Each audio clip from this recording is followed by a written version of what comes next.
Good Shabbos. We've now entered the month of Elul, the month before Rosh Hashanah, a time of introspection. So it is appropriate that the Parsha this week, Parshat Shoftim, centers so much on justice, just government, just society, just courts, just laws. As it says in the book of Amos, let justice roll down as waters and righteousness like a mighty stream. In this parsha opens up with the words, Shoftim v'shotrim titen lecha b'chol she'arecha.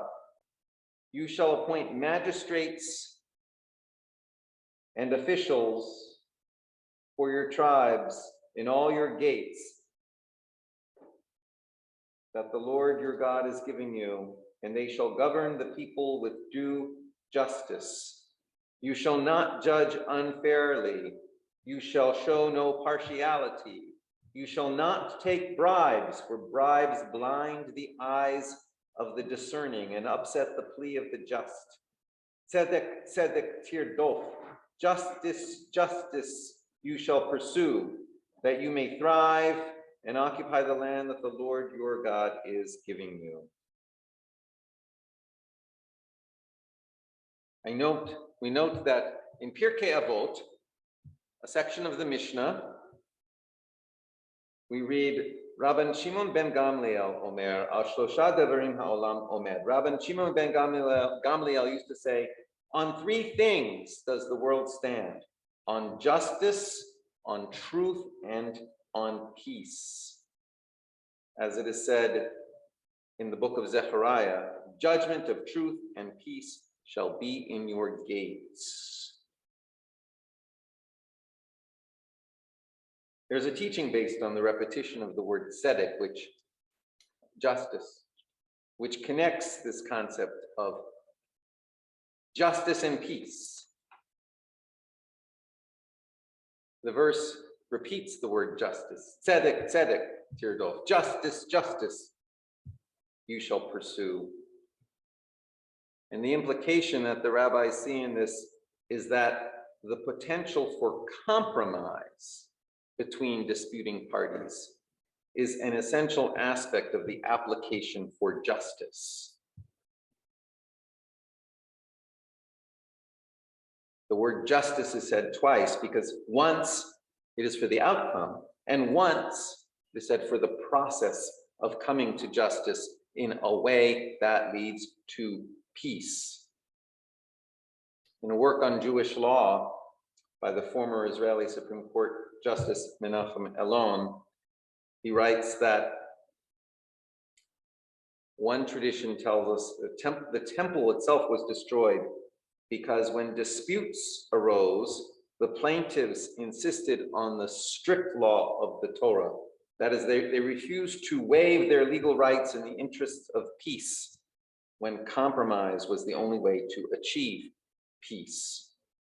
Law that does not bring about peace is not proper and desirable law, for the very definition and essence of law is to produce a judgment that resolves a dispute peaceably. Wouldn't it be wonderful if our politicians today and our social advocates, who so often claim they are upholding biblical values, would remember this principle, that compromise is principle. The Parsha this week speaks to government and how we are to rule ourselves, specifically to say that our ruler and our governments are not above the law. We read,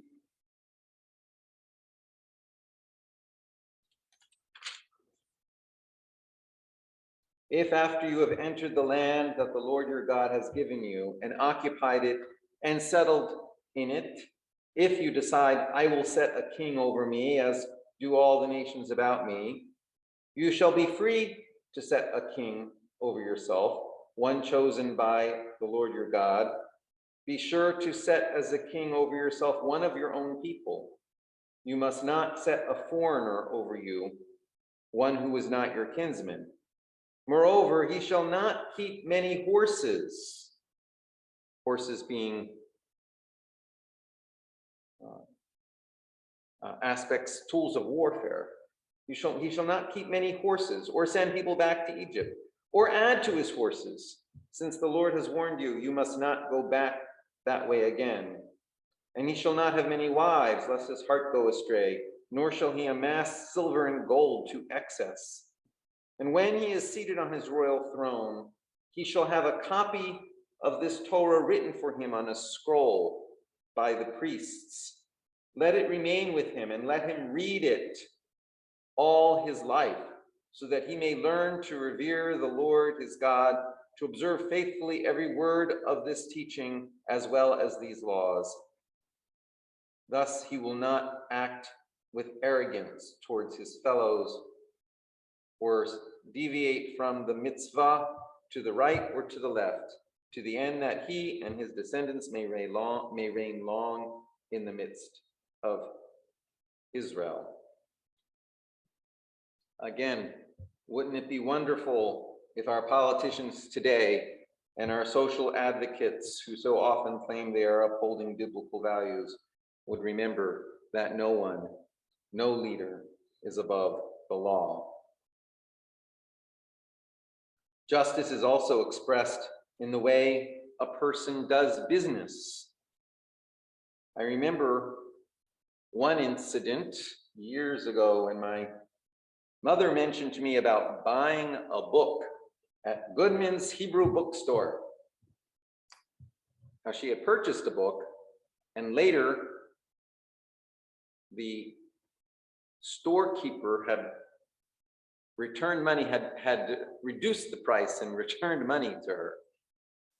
There is teaching about how much of a markup someone can have, how much of a markup a merchant can have.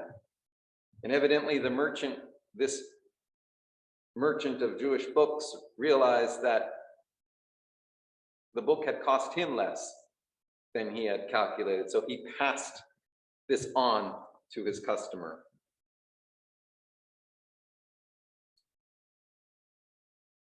Or let us consider also the employer who insists on paying employees a living wage and therefore gives them the opportunity. Oh, and an employer also who's given the opportunity to function in an economic system which encourages them to pay a living wage rather than the other way around. Wouldn't that be wonderful if our politicians today and our social advocates who so often claim they are upholding biblical values, wouldn't it be wonderful if they would remember this principle? We have now entered the month of Elul, a time of introspection, getting ready for Rosh Hashanah. And it is appropriate that the Parsha centers so much on justice.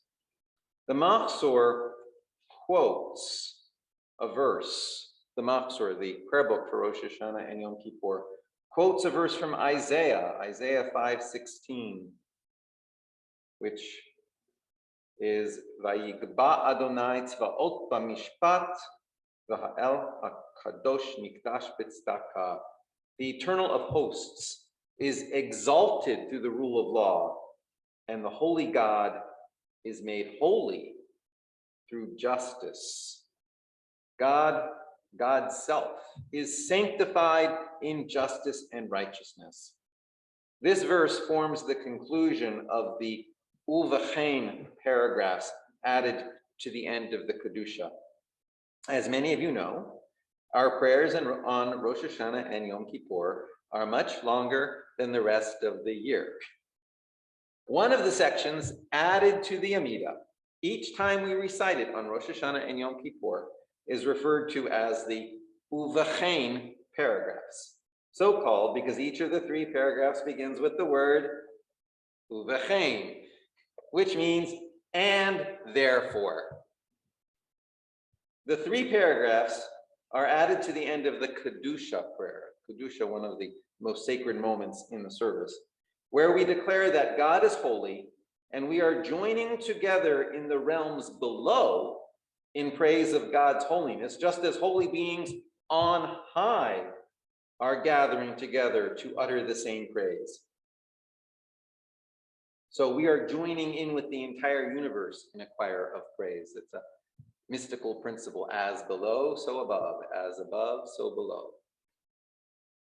So I want you to hear the extent to which holiness, righteousness, and justice are intertwined with each other in our prayer for this month of holidays we are entering into.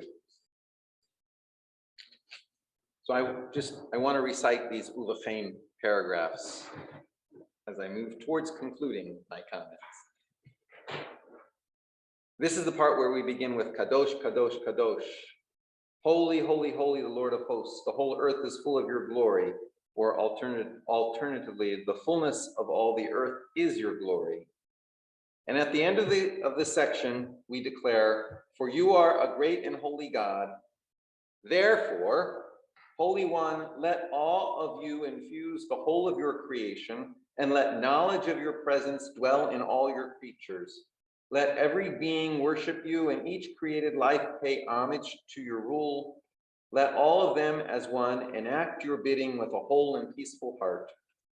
For we have always known, Almighty One, that all authority to rule belongs to you. All strength is rooted in your arm. All mighty deeds have emanated from your hand. Your name alone is the source of awe that surges through all life. And therefore, Holy One, let all of you infuse your people. Let praise of you ring out from all who worship you. Let hope enliven all who seek you. And let all who look to you for hope find strength to speak. Grant joy throughout your land, and let happiness resound throughout your holy city soon and in our days. And therefore, let the just behold your peace. Let them rejoice and celebrate. Let all who follow in your path sing out with glee. Let all who love you dance with joy. May your power overwhelm all treachery, so that it vanish entirely from the earth like smoke. Then shall the power of injustice pass away. And the Amida then continues, may you alone be ruler over all your creation, and let Mount Zion be the seat and symbol of your glory, and Jerusalem be your holy city, as it is written in your holy scriptures. Yimloch Adonai le'olam, Elohai et Zion, l'dor v'ador, hallelujah. The Eternal One shall reign forever, your God, O Zion, throughout all generations, hallelujah. Holy are you, and awe-inspiring is your name, and there is no God other than you, as it is written, the creator of hosts of heaven shall be made exalted through righteous rulings. The God of holiness shall be made holy through justice. Again, I want us to hear the extent to which holiness, righteousness, and justice are intertwined with each other in our prayers for this month of holidays that we are entering into.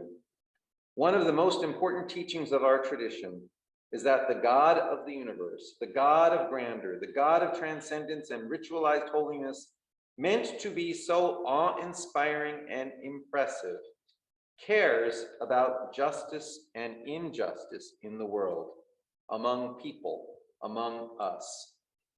I can't help but thinking that this is a revolutionary spiritual insight, not only back in the day, but also in our day. The God of all cares about what happens with us little people. The God of all is impacted by what happens to us, by what we do and what we don't do. Issues of justice between us are of transcendent importance. The cry of injustice can reach from the lowest spot on earth to the throne of heaven. Ultimately, justice is about all that is holy. The cause of the priest and the cause of the prophet are not separate at all. As ever, We have several competing visions in the Jewish world of what all this means in practice. I think we need to acknowledge that we have those different views and then loudly uphold our own shared vision of what justice means in society. We are part of a stream of Jewish understanding about justice and society that is specifically and particularly Jewish, that finds its expression both in parts of Israeli society and parts of American society. These are values that are deeply rooted in a traditional Jewish vision of the obligations of Jewish community for each other, a vision of community where that community is obligated to provide dignity, respect, education, and a minimal level of financial sustenance for individuals if these otherwise are lacking to an individual among us. And in modern times, as our own sense of community expanded, we applied these values to society beyond ourselves. And so in the 1948 Israeli Declaration of Independence, we read, "The state of Israel will be open for Jewish immigration and for the ingathering of the exiles. It will foster the development of the country for the benefit of all its inhabitants.